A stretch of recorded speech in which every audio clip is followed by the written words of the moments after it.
कहानी उन आम घरों की है जहां खाने वाले तो कई, लेकिन कमाने वाला एक मर्द ही होता है। बावजूद इसके उससे उम्मीदें कम नहीं होती। देखिए जी, सामने वाले वर्मा जी कैसी अच्छी तरह से सफाई करते हैं छुट्टी वाले दिन अपने घर की, और एक आप हैं। अरे यार, उनके पास कार है, ऑफिस पास में है और हफ्ते में 2 दिन की छुट्टी होती है, तो फर्क तो पड़ता है ना। मेरी तो शादी ही गलत हो गई। अरे कोई मस्त लड़का मिलता, कमाता भी, घुमाता भी, घर के कामों में भी मदद करता, लेकिन नहीं जी, हमारे वाले को तो कमाने से फुर्सत ही नहीं, और कमाई भी ऐसी कि कोई जरूरत पूरी ही नहीं हो रही है। सुनील बेचारा शीना को देखकर सोचता है कि शीना सही कह रही है। देखने में सुंदर है, घर का सारा काम कर लेती है, उसे तो कोई भी अच्छा लड़का मिल सकता था। क्या सोच रहे हैं? भागने का इरादा तो नहीं है? अरे नहीं मेरी प्यारी बीवी, मैं तो नहीं, पर डर है कि तुम नहीं कहीं भाग जाओ मुझे छोड़कर। शीला सुनील के मुंह से प्यार भरी बात सुनकर मुस्कुराती है। आप भी ना। सुनील एक दिन ऑफिस से घर आता है कि तभी शीना कहती है, सुनिए जी, वो मेरी सहेली आई थी, सारा दिन वो लोग यहीं थे, अब जा रही थी तो मैंने कहा नहीं नहीं, मेरे पति छोड़ आएंगे ना तुम्हें, तो रोक लिया मैंने।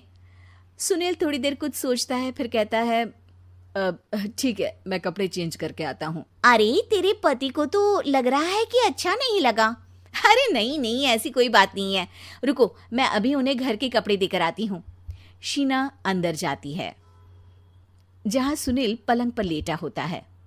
अरे क्या मजाक है, वो कह रही है कि आपने मुंह बना लिया। सही तो कह रही है, सुबह से अब ऑफिस से लौटा हूँ, एक कप चाय का तो पूछा नहीं, 20 किलोमीटर जाओ और आओ, और फिर कल उसी टाइम पर ऑफिस। अरे यार, मुझे गाड़ी चलानी आती ना तो बोलती भी नहीं आपको, और कौन सा रिक्शा खींच कर जाना है आपको। सुनील अब क्या बोलता। रात देर से आता है और सो जाता है। अगले दिन शरीर दर्द हो रहा है। अरे तो मत जाओ ना ऑफिस, चलते हैं ना मार्केट घूमने, फिर पिक्चर देखेंगे और रात में खाना खाकर घर वापस। सुनील जब सारे दिन की थकान वाला शेड्यूल सुनता है तो वो सीधे सीधे ऑफिस के लिए तैयार हो जाता है। अब आए दिन शीना की डिमांड बढ़ती ही चली जाती है और सुनील उसको पूरा भी करता। लेकिन एक दिन, ए जी, मेरा भाई आ रहा है, उसे 2 लाख रुपए की जरूरत है। हाँ तो मैं क्या करूं शीना, मेरे पास इतने रुपए नहीं है। हाँ हाँ पता है नहीं है, लेकिन किसी से लेकर तो दे सकते हो ना। अरे मैं किससे मांगू, मेरे तो जानने में भी कोई नहीं है जिसके पास इतनी बड़ी रकम हो।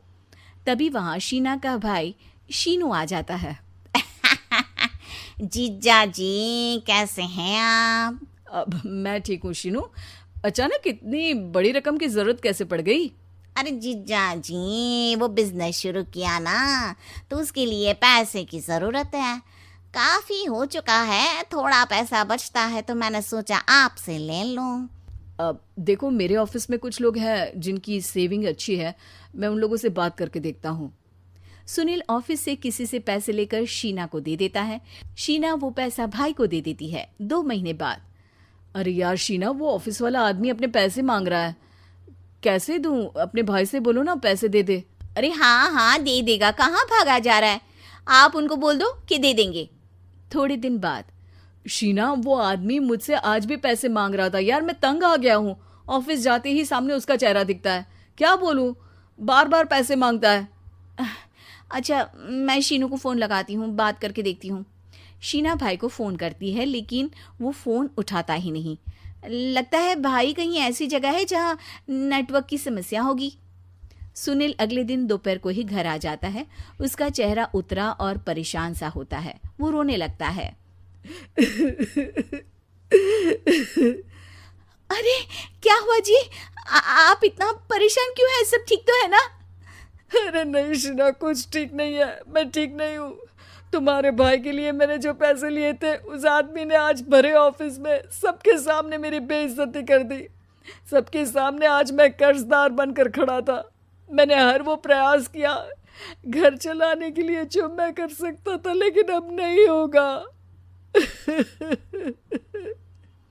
वो फिर रोने लगता है। अरे आप तो औरतों की तरह रो रहे हैं, मर्द हैं आप। क्यों, आदमी के सीने में दिल नहीं होता, या फिर वो इंसान नहीं मशीन होता है? अरे मैं थक चुका हूँ शीना, तुम समझती क्यों नहीं? मैं भी शारीरिक और मानसिक रूप से थकता हूँ, मैं भी आराम करना चाहता हूँ, सुकून चाहता हूँ। मैं अब कुछ नहीं कर सकता। कुछ नहीं। वो बैठ जाता है। शीना पति को हैरान परेशान देखकर चुप हो जाती है। अगले दिन, सुनिए, ये लीजिए 2 लाख रुपये, उस आदमी को दे दीजिए और बोल दीजिए कि आज के बाद किसी को पैसे के लिए बेइज्जत ना करे। सुनील पैसे देखकर राहत की सांस लेता है। अरे शीना, तुमने तो मेरा बहुत बड़ा काम कर दिया। अब मैं शान से ऑफिस जा सकता हूँ। लेकिन ये पैसे आए कहाँ से? ये पैसे मैंने अपने गहनों को गिरवी रख कर लिया है। तुम ठीक रहो, निश्चिंत रहो, मैं बस यही चाहती हूँ। मुझे माफ़ करना, पर अब मैं समझ चुकी हूँ कि मर्द को भी दर्द होता है।